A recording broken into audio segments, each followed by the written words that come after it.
ಭಯಾನಕ Bengaluru mega fight ವಿಶೇಷ ಕಾರ್ಯಕ್ರಮಕ್ಕೆ ಮತ್ತೊಮ್ಮೆ ತಮಗೆಲ್ಲ ಸ್ವಾಗತ. ಇಲ್ಲಿ ತನಕ ಸಾಕಷ್ಟು ನಾವು ಮಾತಾಡಿದ್ದೀವಿ. ದಿನೇಶ್ ಗುಂಡೂರಾವ್, ತಾರಾ, ಹರೀಶ್ ಮತ್ತು ಗಿರಿಜಾ ಸುಬ್ಬರಾಮ್ ಸಾಕಷ್ಟು ಮಾತಾಡಿದರೆ ಇನ್ನು ನಿಮ್ಮಗಳ ಸರದಿ, ಜನಸಾಮಾನ್ಯರ ಸರದಿ. ಜನರು ಏನು ಹೇಳ್ತಾರೆ, ಜನರ ಪ್ರಶ್ನೆಗಳಿಗೆ ವೇದಿಕೆ ಮೇಲಿರುವಂಥ ಗಣ್ಯರ ಉತ್ತರಗಳೇನು? ಮೊದಲು ಬೆಂಗಳೂರು ಬಹಳ ಹಿಂದೆ ನಾನ್ ಸೆನ್ಸ್ ಸಿಟಿ ಕೂಡ ಆಗಿತ್ತು, ಫಾರ್ ಯುವರ್ ಇನ್ಫಾರ್ಮೇಷನ್, ಭಾಳ ಹಳೆಯ ಕಾಲದಲ್ಲಿ. ಆಮೇಲೆ ಸೆನ್ಸ್ಗಳು ಜಾಸ್ತಿ ಆದಂಗೆ ಏನಾಯಿತು, ಪೆನ್ಷನರ್ ಪ್ಯಾರಡೈಸ್ ಆಯಿತು. ಅದಾದಮೇಲೆ ಏನಾಯಿತು, ಬೆಂಗಳೂರು ಗಾರ್ಡನ್ ಸಿಟಿ ಅಂತ ಇಡೀ ಇಂಡಿಯಾದಲ್ಲೇ ಕರೆಸ್ಕೊಳ್ತು. ಇತ್ತೀಚೆಗೆ ಏನಾಗಿದೆ, ಬೆಂಗಳೂರು ಇಲ್ಲೇ ಹುಟ್ಟಿ ಬೆಳೆದಿರ್ತಕ್ಕಂಥ, ಅದು ಯಾವುದೇ ಭಾಷೆ ಜನ ಆಗಿರ್ಬೋದು, ಇಲ್ಲೇ ಹುಟ್ಟಿ ಬೆಳೆದಿರ್ತಕ್ಕಂಥ ನಮ್ಮೆಲ್ಲರಿಗೂ ಕೂಡ ಇದು ಗಾರ್ಡನ್ ಸಿಟಿ ಆಗಿತ್ತು, ಅದು ಇವತ್ತು ಬರ್ಡನ್ ಸಿಟಿ ಆಗಿದೆ. ಇದಕ್ಕೆ ಮೂಲ ಕಾರಣ ನಮ್ಮ ಕರ್ನಾಟಕದಲ್ಲಿ, ವಿಶೇಷವಾಗಿ ಬೆಂಗಳೂರು ನಗರದಲ್ಲಿ ಬರ್ತಾ ಇರ್ತಕ್ಕಂಥ ಅನೇಕ ಉದ್ಯಮಗಳು, ಎಲ್ಲಕ್ಕಿಂತ ಮೇಲಾಗಿ ಸಾಫ್ಟ್ವೇರ್ಗಳು ಏನು ಬಂತು, ಇಡೀ ರಾಷ್ಟ್ರದ ಎಲ್ಲ ರಾಜ್ಯದ ಜನಗಳು ಕೂಡ ಇಲ್ಲೇ ಬಂದು ಒಕ್ಕರ್ಸ್ಕೊಳ್ತಾ ಇದ್ದಾರೆ.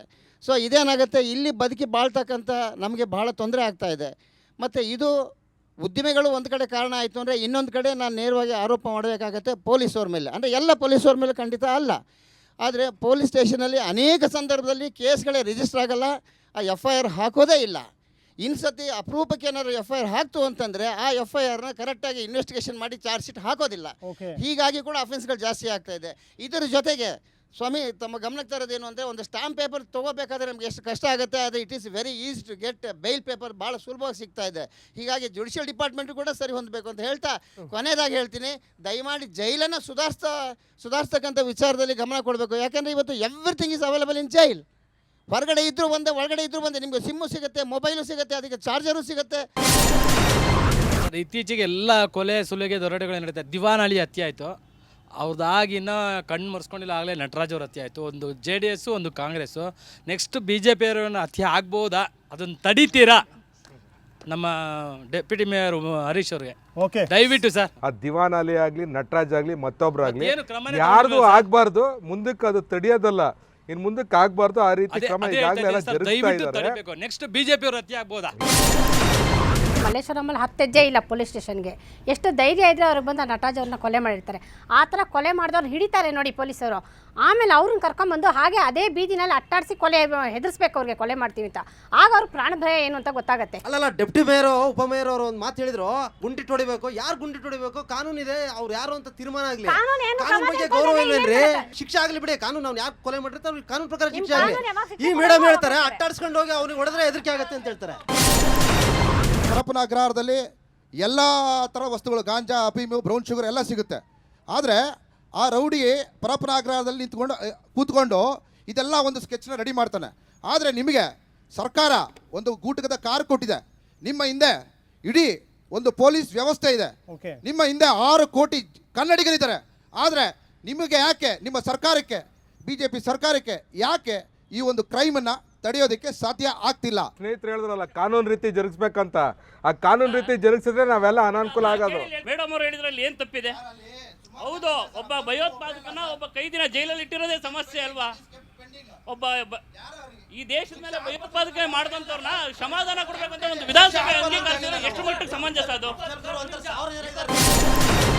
ರಾಷ್ಟ್ರದ ಪ್ರಧಾನಮಂತ್ರಿನ ಕೊಲೆ ಮಾಡಿದ್ರು, ಇವತ್ತು ಅವರಿಗೆ ಗಲ್ಲು ಶಿಕ್ಷೆ ಆಗಬೇಕು ಅಂತ ಹೇಳಿದಾಗ ರಾಷ್ಟ್ರಪತಿ ತಿರಸ್ಕರಿಸಿದ್ದಾರೆ.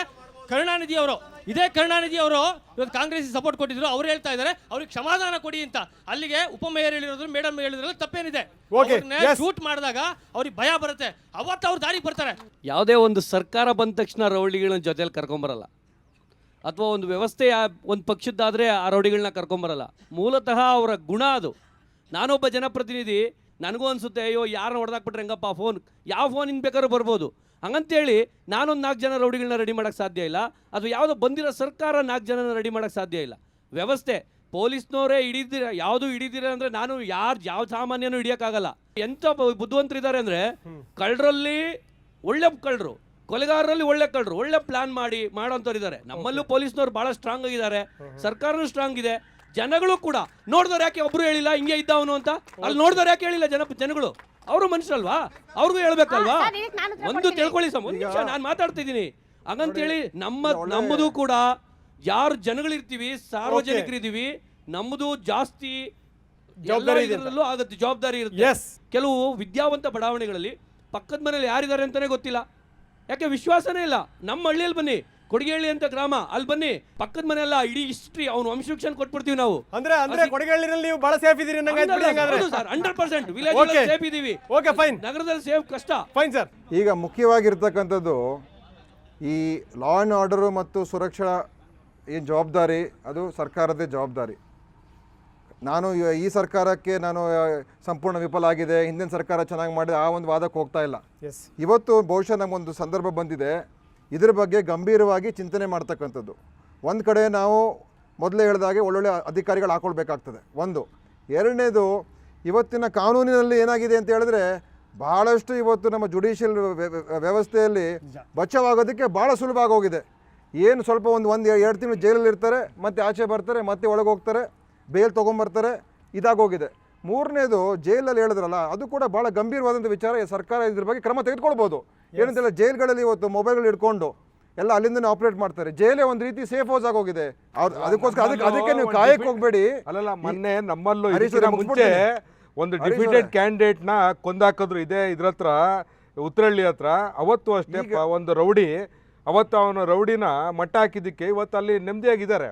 ಇವಾಗ ಒಂದೇನಂದ್ರೆ ಬಿಜೆಪಿ ಬೇರೆ, ಕಾಂಗ್ರೆಸ್ ಬೇರೆ, ಜನತಾದಳ ಬೇರೆ. ಸರ್ಕಾರಕ್ಕೆ ಒಂದು ದೃಢ ನಿರ್ಧಾರ ತಗೊಳ್ತಕ್ಕಂಥ ಅವಕಾಶ ಇದೆ. ಭಯ ಬರ್ತಕ್ಕಂಥ ವಾತಾವರಣ ಇನ್ಸ್ಪೆಕ್ಟರ್ ನಿರ್ಮಾಣ ಮಾಡಬಹುದು ಸ್ಟೇಷನ್ ನಲ್ಲಿ. ಪೊಲೀಸ್ ಕಮಿಷನರ್ ಏನಾದ್ರು ವೈಫಲ್ಯತೆ ಇದೆ ಅಂತ ಅಂತೀರಾ ಸರ್? ಈಗ ಪೊಲೀಸ್ ಅವ್ರಿಗೂ ಕೂಡ ಸಿಕ್ಕಾಪಟ್ಟೆ ಒತ್ತಡ ಇದೆ ಅವ್ರ ಮೇಲೆ. ಸ್ಟಾಫ್ ಮೊದಲೇ ಕಡಿಮೆ ಇದ್ದಾರೆ, ಇದೆಲ್ಲ ಸಮಸ್ಯೆಗಳಿದೆ, ತುಂಬಾ ಅವ್ರ ಮೇಲೆ ಒತ್ತಡಗಳಿದೆ. 100 ಜನಕ್ಕೆ 10 ಪೊಲೀಸರು ಇರ್ತಾರೆ. ಒಂದು ಕನಿಷ್ಠ ರೇಷಿಯೋ 100 ಜನಕ್ಕೆ 100 ಸಾಮಾನ್ಯ ಜನಕ್ಕೆ ಒಂದು 10 ಪೊಲೀಸ್ ಸಿಬ್ಬಂದಿ ಇರುತ್ತೆ. ಆದರೆ ಇಲ್ಲಿ ಲಕ್ಷಾಂತರ ಜನ ಇದ್ದೀವಿ ಇಲ್ಲಿ. ಆದರೆ ನಮ್ಮಲ್ಲಿ ಇರೋದು 1000 ಗಟ್ಟಲೆ ಅಷ್ಟೇ ಪೊಲೀಸರು ಸಿಬ್ಬಂದಿ. ನಾನು ಕೂಡ ಒಪ್ತೀನಿ, ಬಹಳಷ್ಟು ಸಿಬ್ಬಂದಿಗಳು ಬರಬೇಕು. ಮತ್ತು ಬೆಂಗಳೂರು ನಗರದಲ್ಲಿ ಇಲ್ಲಿ ದಕ್ಷ ಅಧಿಕಾರಿಗಳು ಬೇಕಾಗುತ್ತೆ. ಯಾಕೆಂತ ಹೇಳಿದ್ರೆ ಇಲ್ಲಿ ಒಳಗಡೆ ಏನ್ ನಡೀತಾ ಇದೆ, ನೀವು ಬೇರೆ ಜಿಲ್ಲೆ ಹಾಕಿದ್ರೆ ಅವ್ನಿಗೆ ಗುರ್ತಿ ಆಗೋದಿಲ್ಲ. ಇಲ್ಲಿ ಒಳಗಡೆ ಕಮಿಷನರ್ ಚೇಂಜ್ ಆದ್ಮೇಲೂ ಕೂಡ ಕ್ರೈಮ್ ರೇಟ್ ಜಾಸ್ತಿ ಆಗಿದೆ. ಕ್ರೈಮ್ ರೇಟು ಬೆಂಗಳೂರು ಅಂತ ನಗರಗಳಲ್ಲಿ ಮತ್ತು ಎಲ್ಲಾ ದೊಡ್ಡ ನಗರಗಳು ಇದೆ. ಅವ್ರು ಹೇಳಿದ್ರು ಜನಸಾಮಾನ್ಯರು ಯಾಕೆ ಸುಮ್ಮನೆ ಇದ್ದಾರೆ, ನೋಡಿದ ತಕ್ಷಣ ಯಾಕೆ ಬಂದು ಸಾಕ್ಷಿ ಹೇಳೋದಿಲ್ಲ ಅಂದ್ರಲ್ಲ. ಸಾಕ್ಷಿ ಹೇಳಕ್ ನಾವು ಹೋದ್ರೆ ನೀವಲ್ಲಿ ಏನು ಮಾಡ್ತಾ ಇದ್ರಿ, ನಿಮ್ಗೇನು ಕೆಲಸ? ನಾವು ಕರೆದಾಗೆಲ್ಲ ಸ್ಟೇಷನ್ಗೆ ಬನ್ನಿ, ನಾವು ಕರೆದಾಗೆಲ್ಲ ಕೋರ್ಟಿಗೆ ಬನ್ನಿ ಸಾಕ್ಷಿ ಹೇಳಿ ಅಂದ್ರೆ ಯಾವ ಜನಸಾಮಾನ್ಯರು ಬಿಡ್ಬೇಕಾಗಿರ್ತಾರೆ ಸರ್ ಇವ್ರ ಕಡೆ ಓಡಾಡೋದಕ್ಕೆ? ಹೇಳಬೇಕಾಗುತ್ತೆ. ಅಂದ್ರೆ ಯಾರೋ ಪಕ್ಕದಲ್ಲಿ ನಿಮ್ಮ ಎದುರುಗಡೆ ಯಾರೋ ಏನಾದ್ರೆ ಅವ್ರನ್ನೇನು ಕಾಪಾಡಕ್ಕೂ ಹೋಗಲ್ವಾ? ಮಾನವೀಯತೆ ಇದ್ರೆ ಏನ್ ಕೇಳಿದ್ರು ನಾವು ತಪ್ಪು ಮಾಡಿಲ್ಲ ಅನ್ನೋದಾದ್ರೆ ಪೊಲೀಸ್ನವ್ರು ಎಷ್ಟು ಯಾರು ಕೇಳ್ತಾರೆ?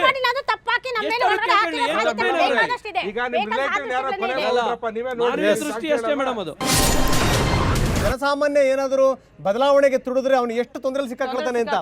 ಅವನು ದಿನನಿತ್ಯ ಜೀವನ ಮಾಡೋದೇ ತೊಂದರೆ ಆಗಿರುತ್ತೆ. ಅಂತ ಸಂದರ್ಭದಲ್ಲಿ 26 ಪ್ರಶ್ನೆಗಳನ್ನ 26 ತೊಂದರೆಗಳನ್ನ ಕೊಟ್ಬಿಟ್ರೆ ಜನಸಾಮಾನ್ಯರು ಬದುಕೋದು ಹೇಗೆ ಅಂತ ಏನು ಆಯ್ಕೆ ಮಾಡೋದು ಯಾರು? ಅವರೇ ಬದಲಾವಣೆ ಆಗಿದ್ರೆ ನಾವೆಲ್ಲ ಬದಲಾವಣೆ ಆಗ್ತೀವಿ. ಅವರೇ ನಮಗೆ ಗೊತ್ತಿಲ್ಲಪ್ಪ ಅಂತ ತಪ್ಪಿಸ್ಕೊಳ್ಳೋದಾದ್ರೆ ಇಂಥ ಕಳ್ಳರು, ಇಂಥ ಕೊಲೆಗಡಕರು ಇನ್ನಷ್ಟು ಜಾಸ್ತಿ ಆಗ್ತಾರೆ. ಓಕೆ, ಅಶ್ವಥ್ ನಾರಾಯಣ ಜನರ ಜೊತೆಗೆ ಇಲ್ದಿರುವಂತರು ಕೂಡ ನಾಳೆ ಬದಲಾವಣೆ ಆಗ್ತಾರೆ. ನಾಯಕರುಗಳು ಕೂಡ 100% ಆಗ್ತಾರೆ. ಮರ್ಡರ್ ಆಗ್ಬಿಡ್ತಾರಲ್ಲ, ಅದು ಕಷ್ಟನೇ. ಜನಗಳ ಜೊತೆ ಜಾಸ್ತಿ ಹೋದ್ರೆ ಮರ್ಡರ್ ಆಗೋತಾರೆ. ಹಿಂಗೆ ಒಳ್ಳೆ ಅಧಿಕಾರಿಗಳು ಕೆಟ್ಟ ಅಧಿಕಾರಿಗಳನ್ನ ನಾವು ಒಳ್ಳೊಳ್ಳೆ ಅಧಿಕಾರಿಗಳನ್ನ ಒಳ್ಳೊಳ್ಳೆ ಜಾಗ ಹಾಕಬೇಕು ಅಂತ. ಒಳ್ಳೆ ಅಧಿಕಾರಿಗಳು ಕೆಟ್ಟ ಅಧಿಕಾರಿಗಳನ್ನ ಮಾನದಂಡ ಯಾವ ರೀತಿ ಮಾಡ್ತೀರಾ? ಆ ಕೆಟ್ಟ ಅಧಿಕಾರಿಗಳನ್ನ ರಕ್ಷಣೆ ಮಾಡ್ತಾ ಇರೋರು ಯಾರು? ನೋಡಿ, ನಾನು ಹೇಳುದು ಒಳ್ಳೆ ಕೆಟ್ಟ ಅಂತ ಹೇಳಿಲ್ಲ. ನಾನು ಹೇಳುದು ಕೆಲವು ಕಡೆ ಅಧಿಕಾರಿಗಳು ಇಂಥ ಶಕ್ತಿಗಳನ್ನ ಮಟ್ಟ ಹಾಕಬೇಕಾದ್ರೆ ಸ್ವಲ್ಪ ಜೋರಾಗಿ ಗಟ್ಟಿಯಾಗಿರ್ತಕ್ಕಂಥವ್ರು ಬೇಕು. ಗೊತ್ತಾಯ್ತಲ್ಲ? ಕೆಲವರು ಸೌಮ್ಯವಾಗಿರ್ತಾರೆ, ಅವ್ರಿಗೆ ಕೆಲಸ ಮಾಡೋಕ್ಕಾಗೋದಿಲ್ಲ. ಯಾರು ಸ್ವಲ್ಪ ದೃಢವಾಗಿ ಕೆಲಸ ಮಾಡ್ತಾರೆ ಅಂಥವ್ರನ್ನ ಅಂಥದ್ದು ಸೂಕ್ಷ್ಮವಾದಂಥ ಠಾಣೆಗಳಲ್ಲಿ ಅವ್ರನ್ನ ನಿಲ್ಲಿಸಿದ್ರೆ ಅಲ್ಲಿ ನಿಯಂತ್ರಣ ಮಾಡ್ತಾರೆ. ನೀವು ಯಾರೋ ಈಗ ನಮ್ಮ ಕ್ಷೇತ್ರದಲ್ಲೇ ಅನೇಕ ಪೊಲೀಸ್ ಠಾಣೆಗಳಲ್ಲಿ ಭಾಳ ದುರ್ಬಲವಾದ ಅಧಿಕಾರಿಗಳಿದ್ದಾರೆ. ನಾವು ಅವ್ರನ್ನ ಬದಲಾವಣೆ ಮಾಡಿ ಅಂತ ಹೇಳಿದ್ರು ಕೂಡ ಬದಲಾವಣೆ ಮಾಡೋಕ್ಕಾಗ್ತಾ ಇಲ್ಲ.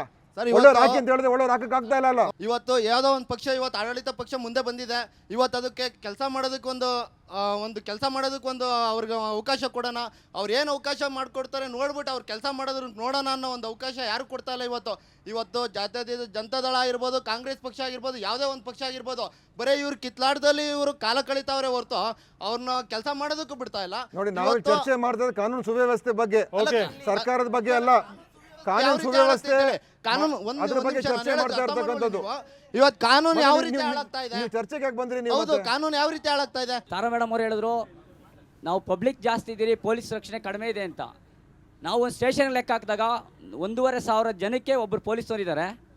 ಅವರು ಹಗಲು ರಾತ್ರಿ ಡ್ಯೂಟಿ ಮಾಡೋಕ್ಕಾಗಲ್ಲ, ಅದರಲ್ಲೂ ಶಿಫ್ಟ್ ಮಾಡ್ಕೊಂಡಿರ್ತಾರೆ. ನಾವು ಇನ್ನೂ ಲಾಠಿ ಉಪಯೋಗಿಸ್ತಾ ಇದ್ದೀರಿ, ಹಳೆ ಕಾಲದ ರೈಫಲಲ್ಲಿದ್ದೀರಿ.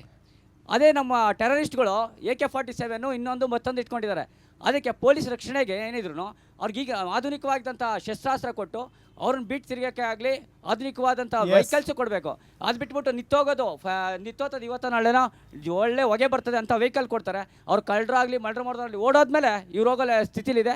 ಸರ್ಕಾರ ಇದ್ರ ಬಗ್ಗೆ ಎಚ್ಚೆತ್ಕೊಂಡು Yes. ಅವ್ರಿಗೆ ಸರಿಯಾದಂಥ ಉಪಕರಣಗಳು ಕೊಡಬೇಕು ಅಂತ ಒಳ್ಳೆ ಒಳ್ಳೆ ಒಳ್ಳೆ ಒಳ್ಳೆ ಮಾತನ್ನ ಹೇಳಿದ್ರಿ, ಒಳ್ಳೆ ಮಾತನ್ನ ಹೇಳಿದ್ರಿ. ಆಕ್ಚುಲಿ ರಂಗನಾಥ್, ಈಗಲೂ ಹೇಳ್ತೀನಿ, IT-BT ಎಲ್ಲ ನಾವೆಲ್ಲ ಎಷ್ಟೊಂದು ಮುಂದುವರೆದಿದ್ದೀವಿ, ಆ ತಾಂತ್ರಿಕತೆಯಲ್ಲಿ ಎಷ್ಟೊಂದು ಮುಂದುವರೆದಿದ್ದೀವಿ. ಯಾಕೆ ಒಬ್ಬ ಕಳ್ಳನ ಹಿಡಿಯೋಕೆ ಇಷ್ಟೊಂದು ಕಷ್ಟಪಡ್ತೀವಿ? ಬೇರೆ ದೇಶಕ್ಕೆಲ್ಲ ಹೋದಾಗ ನಮ್ಗೆ ಹೊಟ್ಟೆ ಉರಿತದೆ. ಒಂದು ಸಣ್ಣ ಕ್ರೈಮ್ ಮಾಡಿದ್ರೆ ನೆಕ್ಸ್ಟ್ ಸಿಗ್ನಲ್ ದಾಟಕ್ಕಾಗಲ್ಲ ಅವನು, ನೆಕ್ಸ್ಟ್ ತಪ್ಪಿಸ್ಕೊಳ್ಳೋಕ್ಕಾಗಲ್ಲ ಅವನು. ಎಷ್ಟು ಬೇಗ ಹಿಡಿತಾರೆ? ಆ ತಾಂತ್ರಿಕ ಯಾಕೆ ನಾವು ಬಳಸ್ಕೋಬಾರ್ದು? ಸರ್ಕಾರದ ಈ ಮೆಟ್ನಲ್ಲಿ ಹರೀಶ್ ಅವರೇ, ನಾನು ಕೂಡ ಈ ಸರ್ಕಾರದಲ್ಲಿ ಇದ್ರೂ ಕೂಡ ಹೇಳ್ತಿದ್ದೀನಿ, ನಾವು ಆ ತಾಂತ್ರಿಕವನ್ನ ನಿಜವಾಗ್ಲೂ ಬಳಸ್ಕೋಬೇಕು. ಅದ್ರಲ್ಲಿ ಟೆಕ್ನಾಲಜಿಯನ್ನು ಬಳಸ್ಕೊಳ್ದೆ ಹೋದ್ರೆ, ನಮ್ಗೆ ಇಷ್ಟೊಂದು ಜನದಲ್ಲಿ ನಾವು ಬಳಸ್ಕೊಳ್ದೆ ಹೋದ್ರೆ ಅದನ್ನ ನಮ್ಗೆ ಖಂಡಿತ ಆಗೋದಿಲ್ಲ. ಒಂದು ವೆಹಿಕಲ್ ಇನ್ನೊಂದು ಇದು ಸಿಗ್ನಲ್ ದಾಟ್ ಹೋಗೋದಕ್ಕೆ ಸಾಧ್ಯ ಆಗೋದಿಲ್ಲ. ಅಲ್ಲಿ ನಿಜ ನಿಜ ಇಲ್ಲಿ ಯಾಕೆ ಹೋಗ್ತವೆ? ಇಲ್ಲಿ ನಿಜ ಮೇಡಮ್, ತಪ್ಪಿಸ್ಕೊಂಡು ಹೋಗ್ತವೆ. ನಿಜ ಮೇಡಮ್. ಮತ್ತಷ್ಟು ಮಾತಾಡೋಣ, ಇನ್ನಷ್ಟು ಜನಸಾಮಾನ್ಯರ ಪ್ರಶ್ನೆಗಳೇನು, ನಾಯಕರ ಉತ್ತರಗಳೇನು ನೋಡೋಣ. ಅದಕ್ಕಿಂತ ಮೊದಲು ಮತ್ತೊಮ್ಮೆ ಪುಟ್ಟ ವಿರಾಮ. ಸಂತೋಷ್ ಹೆಗಡೆ ಅವ್ರ ಮೇಲೆ ಗೂಬೆ ಕೂರಿಸಿದ್ದಾರೆ. ಯಾರು? ನಿಮ್ಮ ಪಕ್ಷದ ನಾಯಕರನ್ನೇ ಕೂರಿಸಿದ್ದಾರೆ. ನೀವು ಹೇಳೋದಾಯ್ತಲ್ರಿ, ಕೂತ್ಕೊಳ್ರಿ. ಅರವಿಂದ್ ಕೇಜ್ರಿವಾಲ್ ಅವ್ರಿಗೆ IT ನೋಟಿಸ್ ಕೊಟ್ಟಿದ್ದು ಗೊತ್ತಾ ನಿಮ್ಗೆ? ತರುವಂತೆ ಸಂತೋಷ್ ಹೆಗಡೆ ಅವ್ರ ಬಗ್ಗೆ ಏನೇನಂದ್ರು? ಅಣ್ಣಾ ಸರ್ ಅವರು ರಾಜಕಾರಣಿನ ಕಾಂಗ್ರೆಸ್ ವೋಟ್ ಮಾಡಬೇಡಿ ಅಂತ ಹೇಳಕ್ಕೆ ಎಲ್ಲೆಲ್ಲ ಹೋಗಬೇಡ.